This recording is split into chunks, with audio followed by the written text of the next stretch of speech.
Tasodifiy faktlar. Qana ketdik. Sabzirang apelsin bu marketing. Tabiatda apelsinlar yashil bo'ladi. Sovuq havoda esa ular sabzirangga o'zgaradi. Issiq davlatlarda ular oxirigacha yashil bo'lib qolib ketadi. Fransuz batoni qonunlar sababli kashf qilingan.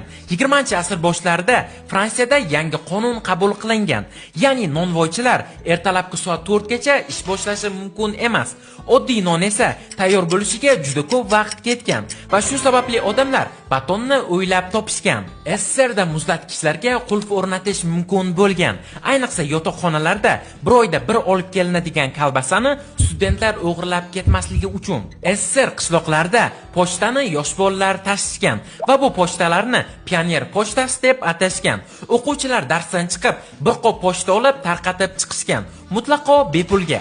Nimaga deysizmi? Shunchaki bekorchilikdan. Sovun uzoq vaqt davomida qimmatli narsa hisoblangan. 13-asrlarda Yevropada sovunning o'rniga kul va o'tlar bilan cho'milishgan. Sovun esa faqat to'ylarda va hashamatli bazmlarda ishlatishgan. Ilk fotosuratlarda odamlar jilmayib rasmga tusha olmagan. Sababi kamera muddati 10 daqiqa bo'lgan. Tasavvur qiling, bir joyda turib 10 daqiqa kameraga qarab turish qanchalik azobli. Odamlar muzlarni saqlab qo'yishgan. Muzlatgich kashf qilinishidan oldin odamlar qishda muzlarni bolta bilan chopib olishgan va apilka bilan o'rab podvalda saqlashgan. Yozda esa uni sotishgan.